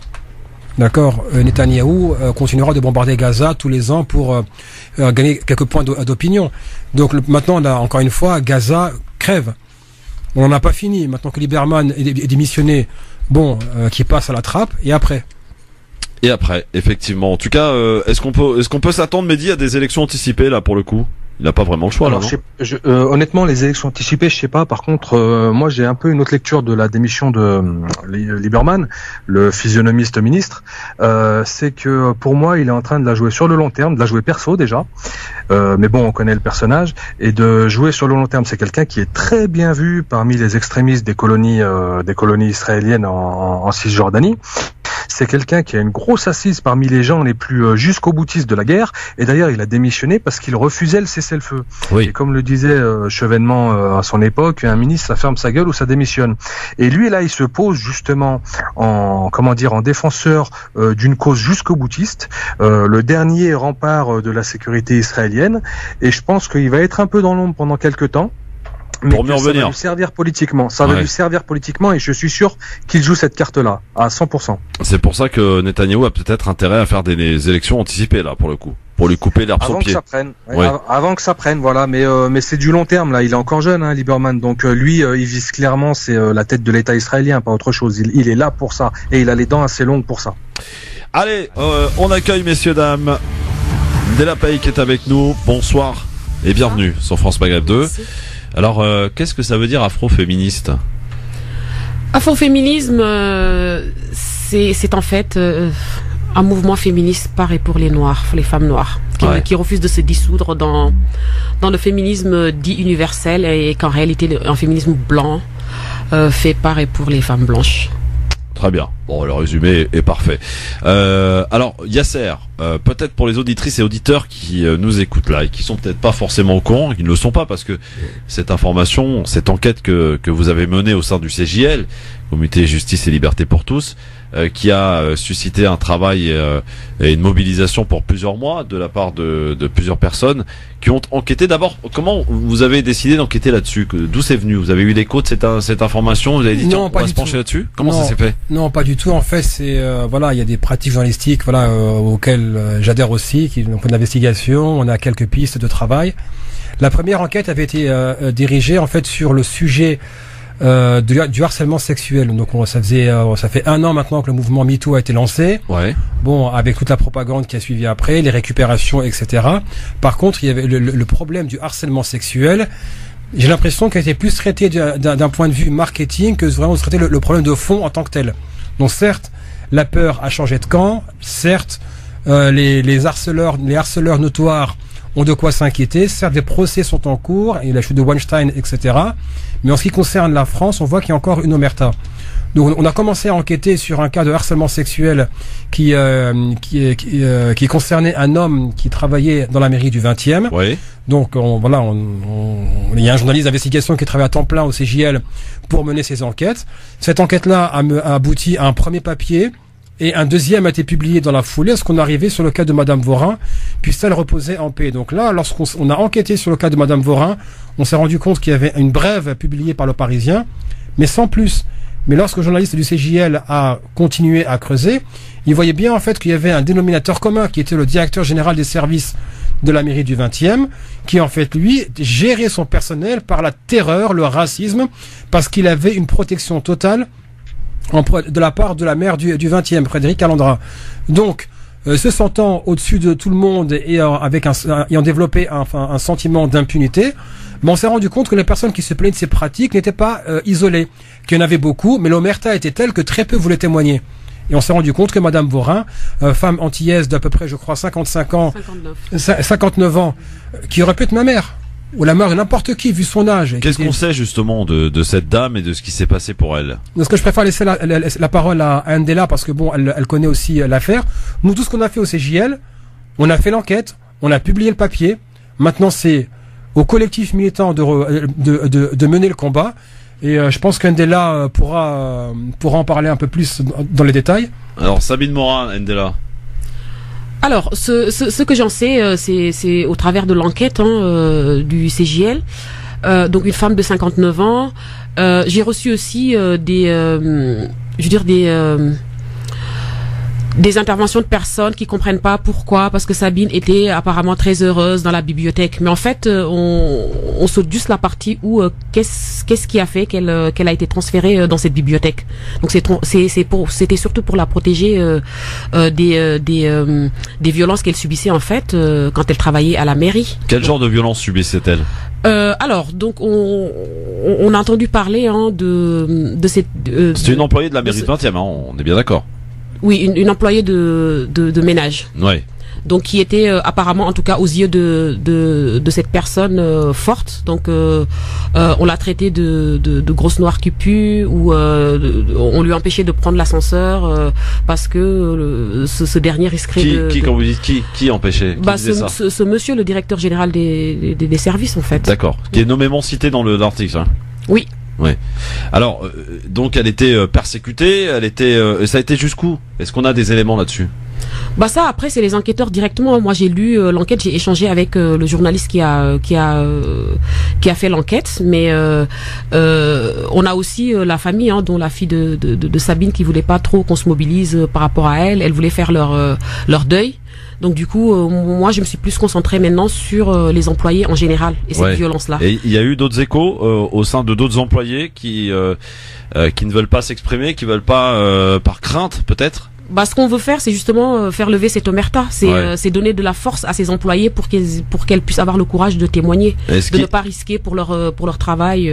Est-ce qu'il y a le fait que ça se répercute uniquement sur les femmes noires ou éventuellement maghrébines, ou toutes les femmes sont concernées dans cette institution-là? Ce qui se passe, c'est que c'est plutôt au niveau de de l'emploi. L'emploi est souvent tenu en fait par des femmes racisées. Ouais. Et en grande majorité des femmes noires. C'est la même chose dans les hôtels. Vous dites l'emploi, c'est les femmes de ménage. De ménage, les femmes de chambre, tout ce qui est lié au service à la personne. Ce sont des, oui, c'est du travail qui est occupé en fait, sous-payé, sous-traité, avec on leur demande une espèce de flexibilité. Enfin, c'est vraiment le comble de la maltraitance en fait. Ouais. En tout cas, est-ce qu'on peut dire clairement aujourd'hui, Yasser, que Sabine Morin est morte aujourd'hui à cause de ces différentes agressions? Est-ce que elle a craqué? Comment ça s'est passé? On ne sait pas en fait. Ça, on pourra dire, ça sera à une enquête plus approfondie de parvenir à une réponse. On sait qu'elle est morte aussi sur le lieu de travail. Sur son lieu de travail. Et seule quand même. Et seule. Ouais. Et ça, même il y a eu une autopsie de pratiquer?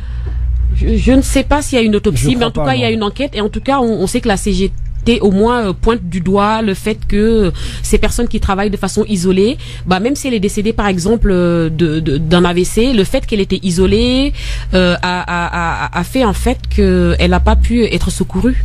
On l'a trouvée très tardivement.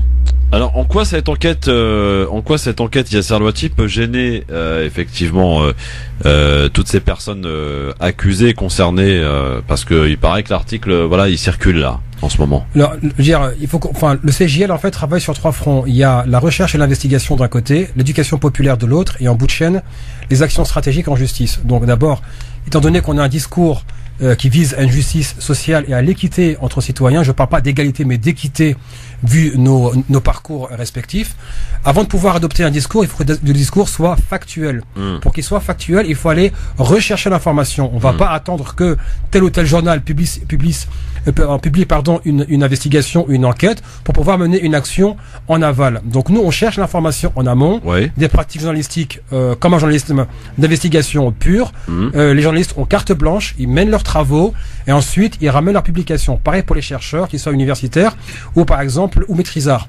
Sur une fois qu'on a trouvé l'information, il faut que l'information serve à changer les choses, et la garantie et l'ambition qui est offerte, sur laquelle travaille aussi le CJL, c'est être une plateforme pour les lanceurs et lanceuses d'alerte, pour qu'ils puissent alerter sur les dysfonctionnements des institutions, qu'elles soient au sein de l'État ou dans la sphère économique. C'est-à-dire, lorsqu'elles viennent vers le CJL, leur anonymat est protégé, les communications sont protégées, nos communications, nous passons par des plateformes qui sont cryptées, ainsi que nos emails, pour éviter que ces personnes-là soient exposées. Ensuite, c'est le CJL qui prend la bataille à bras-le-corps et la mène. À titre d'exemple, ça fait maintenant 1 mois qu'on a publié l'enquête, on a déjà une plainte sur le dos pour dénonciation calomnieuse. Mais ça fait partie du jeu. On s'y attendait, c'était un risque à prendre, mais pour nous, il était hors de question qu'on fasse comme une journaliste d'un grand média de gauche, ou fois dit de gauche, qui nous a dit « je veux pas de problème, la mairie du 20e, la maire est protégée, etc. etc. » Nous, il y a des journalistes qui ont peur aujourd'hui, qui ne veulent pas publier. Exactement, on a eu des journalistes qui ont été informés de l'investigation en cours, qui ont été informés des conclusions du CJL et qu'on a mis en relation avec les témoins, et qui ont refusé de couvrir l'affaire par opportunisme ou par carriérisme. Ça, par contre, chez nous, ça n'existe pas. On va jusqu'au bout. Et si ça veut dire nous retrouver devant les tribunaux, nous irons devant les tribunaux, parce que nous n'avons pas vocation à être un organe de propagande. Si nous avons publié le papier, c'est que les faits étaient irréfutables. Les éléments à charge, vous avez les preuves, enquête à l'appui, donc vous allez l'esprit serein au tribunal, Yasser. On a l'esprit serein, ce qu'on aurait préféré, et je le dis avec froideur, je le dis avec une certaine consternation, c'est que quand Ndella a partagé l'article en premier, personne l'a fait. N'a repris l'article parmi les différentes sphères associatives qui concernent les populations racisées. Tu veux dire les militants en général? Militants et militantes et leurs organisations respectives. Ouais, bien connus. Et bien connus. Donc moi je veux bien qu'on porte un discours anti-raciste, anti-capitaliste, anti-anti. Moi je veux bien. Mais comment est-ce qu'on peut s'estimer militant lorsqu'il n'y a pas de solidarité? Là je parle d'une femme qui est morte. Ça aurait pu être ma mère. Ça aurait pu être la mère de Ndella. Ça aurait pu être n'importe qui. Une mère qui travaille isolée sur son lieu de travail et qu'on retrouve morte. Personne ne s'est dit, les bisbilles carriéristes et opportunistes de la sphère militante, ça suffit. Donc maintenant le travail a été fait. Les Afro-Femmes ont repris le combat et maintenant des actions qui sont menées. Il y a la Ligue de défense des Noirs africains qui a aussi mené une action. Et maintenant, voilà, maintenant l'information est publique, que chacun s'en saisisse pour faire avancer ces combats qui concernent ce qu'on appelle le racisme. Est-ce qu'on parle d'agression sexuelle dans cette enquête au sein de la mairie du 20e? Non. Non. D'accord. Mais peut-être rappeler, expliquer, mais sans excuser l'apport des journalistes, oui. Qui est que quand même la maire du 20e vient de gagner un procès contre des féministes pour diffamation. Ouais, Rokhaya Diallo, c'est ça? Alors Rokhaya a été relaxée ainsi que Sylvie Tissot, mais le collectif qui avait parce que c'est acharné sur elle, hein. Mais bien sûr. Ça a été l'acharnement. Mais cette maire a gagné quand même contre un collectif de femmes féministes pour diffamation parce qu'elles ont écrit un article disant qu'elle était raciste, ce qui est vrai parce que la façon dont elle a traité, je veux dire ce rassemblement qu'elle a annulé parce que Rokhaya Diallo était invitée, j'y étais invitée aussi, ouais. Christine Delphi y était invitée, mais elle n'a pas attaqué Christine Delphi, c'est Rokhaya qui a été attaquée. Donc, alors Mehdi, au vu de tout ce que tu écoutes là, quelle est ta réaction? Peut-être une question, un commentaire? Non, j'écoute attentivement quand il y a du travail qui est fait justement pour essayer de défendre la liberté individuelle et le droit au respect, parce que là, en l'occurrence, il s'agit simplement du droit au respect d'une dame. Alors tout d'abord, je commencerai quand même par présenter mes condoléances à la famille de la défunte, parce que une mort c'est toujours difficile à encaisser pour les descendants, pour les maris, pour les frères. Comme l'a dit si bien Yasser, elle faisait partie d'un tout, d'une famille. C'est une personne qui est partie et qui doit manquer aujourd'hui à des gens. Donc condoléances à eux. Déjà, premièrement. Deuxièmement, ce genre de petits cheffaillons là, on les connaît. C'est pas quelque chose de nouveau, hélas. C'est quelque chose qui existe dans le monde de l'entreprise ou dans le monde administratif, voire même parfois dans le monde associatif. Ces gens qui ont des passe-droits, qui sont toujours là après des années d'affaires. Alors c'est jamais des affaires avec du factuel qui pourrait les mettre à la porte. On est toujours sur la limite. Ils savent gérer leur carrière. Ils savent dépasser les limites sans que cela se voie, et ils savent surtout choisir leur cible. Je suppose que cette dame devait certainement avoir une endurance à la frustration, parce que quand ça se répète mois après mois, année après année, il faut vraiment avoir un mental en acier pour supporter ça, et un jour ou l'autre la santé finit par, le corps finit par crier, on finit par comment on dit, somatiser l'effet, et puis ça peut être au niveau du cœur, ça peut être au niveau de la peau. En tout cas, ça finit par sortir. Il faut vraiment mettre un terme à ce genre de choses au travail, à l'emploi, et surtout il faut que les hiérarchies, parce que c'est les hiérarchies qui sont aussi responsables de cela. Les gens qui sont à la mairie connaissaient le parcours de ce monsieur. Il y avait eu des remontées visiblement, quand je lis un peu l'article qui a été fait par CJL et par d'autres. Il faut vraiment que les élus, qui sont les premiers responsables de leurs employés, fassent le ménage. Et quand ce monsieur disait il faut blanchir la mairie, parce que c'est visiblement il aurait déclaré cela. Ah oui, ça c'est un propos gravissime, hein, quand même. Yasser, il faut blanchir la mairie, oui. Hein? C'est un peu ce qu'il a procédé. C'est un peu ce qu'il a fait. Et donc en même temps, quand on voit là encore, je reprends les propos d'une élue qui disait oui, avec nous il était très gentil, irréprochable, et avec ses employés, particulièrement les non blancs, c'était vraiment la terreur. C'était sa cible. Hein, les noirs en l'occurrence. C'est tellement classique, c'est un profil tellement connu que je me demande encore comment on peut faire semblant de l'ignorer dans les plus hautes instances des mairies ou des entreprises. On connaît les gens sont connus. On sait que celui-là il est un peu grivois, celui-ci il est un peu rabelaisien. C'est des mots qu'on utilise pour dire simplement que ce gars il est vulgaire et qu'il harcèle les gens. C'est tout. Il est un peu chauvin, c'est le mot qu'on utilise pour dire bon c'est un gros facho. On le sait tous et rien n'est fait de la part des hiérarchies. Alors peut-être une question Mdela, concernant les femmes qui font ce métier, ce dur métier, rappelons-le, parce que franchement, ayant pris le métro il y a quelques années, très tôt le matin, vous avez, pour faire simple, que des Noirs et des Arabes dans le métro qui vont travailler, et en l'occurrence et en grande majorité des femmes qui ont une double vie, voire une triple vie, parce que lorsqu'elles vont travailler, elles rentrent. Souvent, elles vont faire un autre travail en journée, puis le soir, elles s'occupent de la maison, fort bien d'ailleurs, en s'occupant des enfants et de faire en sorte que la maison se passe bien. Franchement, c'est un courage exemplaire qu'ont ces femmes, et saluons en tout cas par cette émission le courage qu'elles ont. Et en plus, qui plus est, elles sont méprisées. Donc, si on en croit donc cet exemple dans cet article, mais aussi au vu de quelques témoignages, Mdela, elles sont méprisées, insultées et pas respectées, tout simplement. En fait, c'est la vie des femmes noires qui est méprisée en France.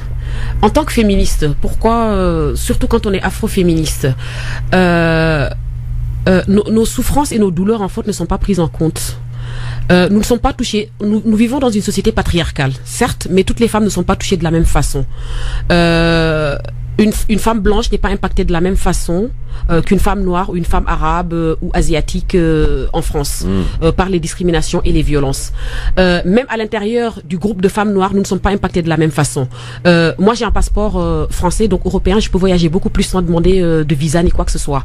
Quand on est une femme primo-arrivante, qui débarque, qui ne parle pas le français, qui n'a pas ce passeport, qui doit travailler dans ces métiers très très difficiles. Ces femmes-là pensent avant tout à comment renouveler leur carte de séjour. Et tout le monde sait que renouveler sa carte de séjour en France, c'est quelque chose de très difficile. C'est passer des nuits devant les préfectures pour espérer avoir le ticket de passage. C'est devoir avoir un certificat, un contrat de travail en fait pour espérer au moins avoir sa carte de séjour. Donc c'est des gens en fait qui sont déjà fragilisés, qui sont dans ces situations-là et qui n'ont pas d'autre choix que de survivre parce qu'il faut. Enfin, c'est de la survie. J'appelle ça de la survie. Oui, c'est de la survie. On est d'accord. Tout à fait. Précarité au travail, précarité administrative. Partout. Et du coup, quand on parle même des violences faites aux femmes, quelle force et quel courage peut leur rester pour quand on doit survivre comme ça, de devoir lutter par rapport aux violences faites aux femmes. Et pourtant, ces femmes, en général, font en sorte justement que ces tout-puissants puissent passer une bonne journée dans un endroit sain et propre. Tout à fait. C'est ce que je mets dans mon article, mais bon, ça c'est encore un autre bouquin qui arrive. Mais en fait, même pour parler de la différence entre les femmes, quand vous avez cette image le 8 mars à chaque fois sur les réseaux sociaux qui montre une femme blanche disant au revoir à une femme noire qui passait l'aspirateur pour aller à sa manifestation. Donc c'est entré dans les mœurs maintenant, ça y est. En fait, non, c'est même pas ça. C'est que on se rend même plus compte que les femmes blanches en fait n'ont pas d'égalité. Je veux dire, il y a pas de réel partage des tâches ménagères en fait à la maison. Les hommes n'en font pas. C'est en fait les femmes blanches font moins de travail parce que elles sous-traitent et elles délèguent l'éducation des enfants, le travail domestique à d'autres femmes qui le font. Elles délèguent ce travail-là pour pouvoir aller justement manifester, pour pouvoir aller travailler au même titre que les hommes, pour pouvoir dire que voilà, elles ont des activités à l'extérieur. Mais en fait, ce travail est sous-traité à d'autres femmes. Bon, on peut vous suivre où, Mdela Paye, sur les réseaux sociaux, un petit peu votre actualité? Sur Facebook, sur Twitter. Je suis pas très douée avec Twitter, mais va falloir s'y mettre, hein. Ouais, j'en sais quelque chose. Très important. Je vais me faire former. Je vais faire une formation. Vous avez un bon formateur à côté de vous. Tout à fait. Ouais. Je vais l'exploiter. Oui. En tout cas, merci beaucoup d'être venu pour nous raconter un petit peu toute cette dure réalité qu'on a tendance à ignorer, occulter. Et pourtant, il faut sortir un petit peu. Alors, j'allais pas te dire et employer cette mauvaise expression. Il faut sortir le dimanche. Non, il faut sortir le matin. À 5h30 du matin dans le métro parisien, pour ne citer que celui-là, mais bien d'autres évidemment, pour voir et se rendre compte sur le terrain ces femmes. Et c'est vrai, hein. Franchement, je le dis franchement, dans le métro à 5h30 du matin, vous avez que des Noirs et des Arabes. Et en majorité des femmes. Tout voilà. À fait. D'accord? Parce que ces messieurs dorment encore, hein, font la sieste à cette heure-ci. On va quand même pas généraliser. Non, je suis désolé, je te le dis. Ça y est, on va la voir. Non, je te le dis. En connaissance de cause, je l'ai vu de mes propres yeux vus. Ça se passe dans les banques, dans les mairies, à l'Assemblée nationale. Voilà, partout. voilà. Pareil. Et bravo à toutes ces femmes. On sait tous que tu rentres en taxi, Christophe. Arrête. Non, je t'assure que non. Je suis pas un privilégié de la République, moi. Monsieur Mehdi Chebaiki. Je rentre en train, monsieur Chebaiki. Hein, le train que vous conduisez, tu vois. Celui qui est toujours en retard, celui qui nous met mal et qui nous met de mauvaise humeur parce qu'on arrive en retard à la maison ou au travail. Donc voilà, merci le cheminot. Merci en tout cas Mdela Paye et à très vite sur France Maghreb. N'hésitez pas en tout cas. Et à lire, bien sûr Yasser, l'enquête du CGL, donc sur le site du CGL, Comité Justice et Liberté pour tous.org. Et en fait, le site pour l'instant c'est justice-liberté au pluriel.org. Justice-liberté au pluriel.org. Et sur les réseaux sociaux, Facebook et Twitter. Et je vois que l'article n'a pas été repris par beaucoup de médias quand même. Pour l'instant, il y a Street Press et Le Parisien qui l'ont repris. Ouais. Donc on verra si d'autres. Mais que fait Mediapart, ce journal si sérieux, ce journal qui se veut être à la page en matière d'enquête un petit peu différente. Il est où? Et ils savent. Hein. Voilà, je pose la question. Il préfère parler foot. Et ouais, il préfère malheureusement, je constate une dérive sensationnaliste chez Mediapart. Si je peux en placer une là-dessus, et je pense que les populations racisées ne peuvent plus se permettre d'attendre que d'autres médias publient des enquêtes qui les concernent. Non mais d'accord, mais bon, permets-moi de poser la question quand même. Non mais pourquoi je dis ça, c'est parce que les combats menés par les populations racisées sont des combats fondamentaux, vitaux. Pour beaucoup de médias, ce sont des combats cosmétiques. C'est bien, ça fait bien d'en parler. On en parle de temps en temps. Ouais. Sauf que quand on en parle une fois par mois dans un média, ces populations racisées traitent le problème tous les jours. Et c'est pour ça qu'à un moment, il faudra avoir un média d'investigation qui est justement porté par les populations racisées. Osons et construisons ensemble, si possible. Dans un instant, le zapping pour se détendre et pour terminer en beauté tranquillement avec Yasser Louati et Mehdi Chebaiki. France Maghreb 2, France Maghreb 2. LGF, le grand format avec Yasser Louati, avec Mehdi Chebaiki et avec cette enquête donc on a évoqué il y a quelques instants menée par le CGL.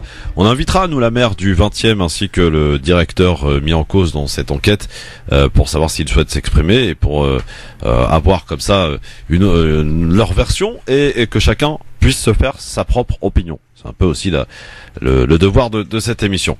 On les invitera. Et on verra ce que ça donne. Alors, juste avant le zapping, messieurs, dames, le plus de l'info, cher Yasser, cher Mehdi, nous emmène au Maroc. Puisque vous le savez, 42 militants du Hirak devant la justice hier, devant la cour d'appel de Casablanca, et parmi eux la figure du mouvement de la grande sociale, Nasser Zabzati. Il est accusé de réclamer l'indépendance de la région, d'avoir reçu des financements étrangers, de mener de mouvements et d'avoir menacé la sécurité de l'État. Il a écopé en juin dernier de 20 ans de prison ferme.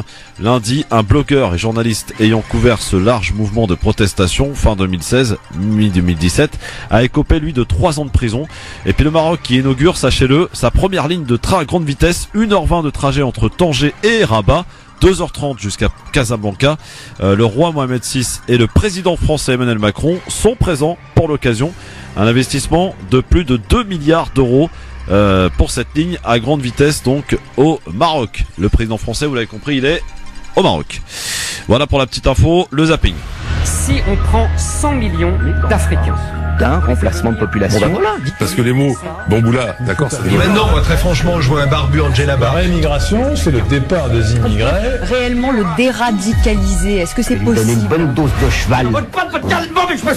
Si la connerie se mesurait, il servirait de maître étalon. Yasser, Mehdi, amis auditrices, auditeurs, pour commencer ce zapping, eh bien, je vous propose d'écouter l'imagination que peut avoir parfois les journalistes et en l'occurrence le magazine quotidien que vous connaissez certainement, de Yann Barthès le soir, puisque ils ont imaginé avoir un autre représentant ministre des Affaires étrangères. Écoutez.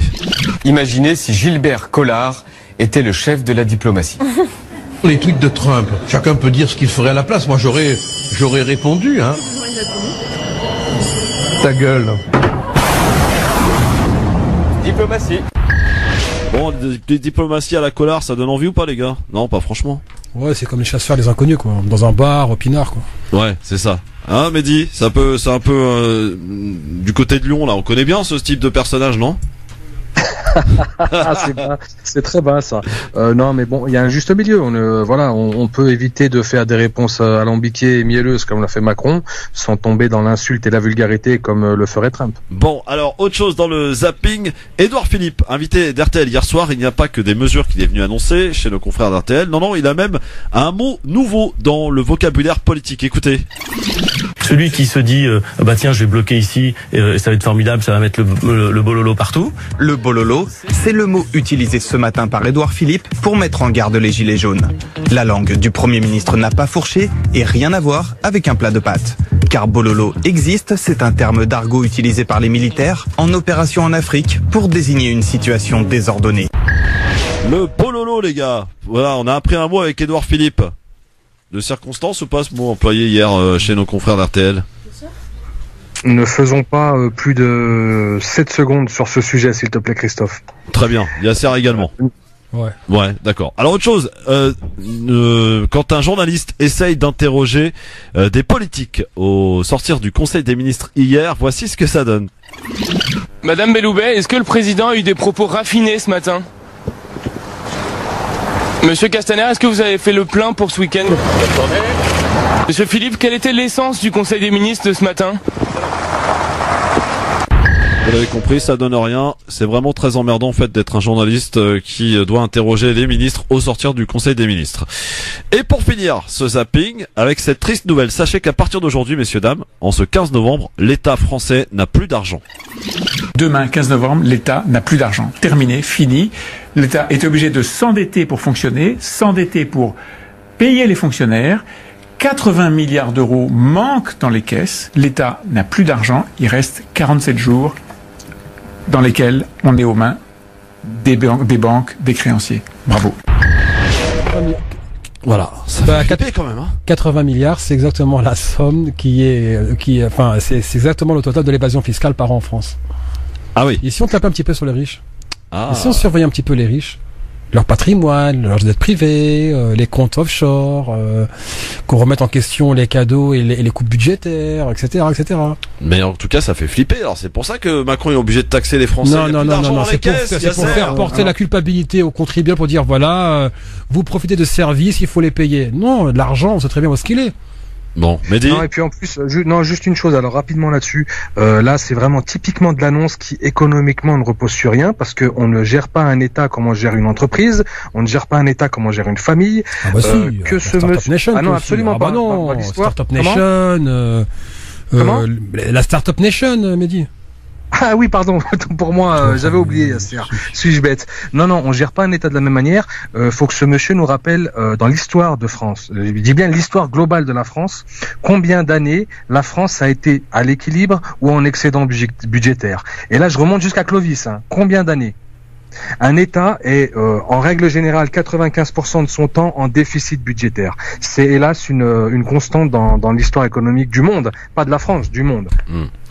Bon, eh bien merci beaucoup les gars en tout cas pour cette émission d'aujourd'hui. Je rappelle demain invité exceptionnel, Salah Hamouri sera dans nos studios, celui qui a écouté les geôles israéliennes pendant de nombreuses années avec son épouse Elsa Lefort. Première interview radio France Maghreb demain, donc Salah Hamouri dans nos studios entre 16h et 18h. On va parler évidemment des prisonniers palestiniens qui sont extrêmement nombreux encore aujourd'hui. Dont des enfants, effectivement, et il nous racontera vraiment comment ça se passe dans les prisons israéliennes. Rendez-vous demain entre 16h et 18h avec... Comment? Pardon, juste, je voudrais dire par rapport à cet invité que moi le premier, voilà, je pense qu'il faudrait qu'on soit un peu plus humble face à des militants qui vont jusqu'au bout de leur vie et de leur santé pour défendre ce en quoi ils croient. Et ce monsieur en est un exemple. On devrait se regarder un peu plus dans le miroir. Nous. Et quand on leur dit boycotter, ah bah non, c'est inconfortable. Ouais. Mehdi Chebaiki, Yasser Louati, merci à tous les deux et rendez-vous demain sur France Maghreb 2 pour le LGF 18h04. Bonne soirée. Dans un instant, Nabil pour la suite, DJ Nabil. L'heure du rappel de l'actualité avec Marine Garel. Bonsoir. Bonsoir à tous. Georges Tron, ex-secrétaire d'État à la fonction publique et maire de Draveil dans l'Essonne depuis 1995, a été acquitté aujourd'hui par la cour d'assises de Seine-Saint-Denis. Il était jugé depuis le 23 octobre pour viol et agression sexuelle sur 2 anciennes employées municipales.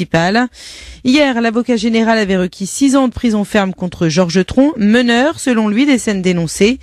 4 ans de prison avaient été réclamés contre Brigitte Gruel, son ancienne adjointe à la culture, qui a également été acquittée. Et par ailleurs, Virginie Etel, l'une des 2 plaignantes contre Georges Tron, a fait un malaise après l'énoncé du verdict à la cour d'assises. Elle a été prise en charge par les pompiers. En marge de ce procès, plusieurs centaines d'avocats et de magistrats étaient rassemblés devant l'Assemblée nationale, 4 jours avant qu'elle examine le projet de réforme de la justice préparé par le gouvernement.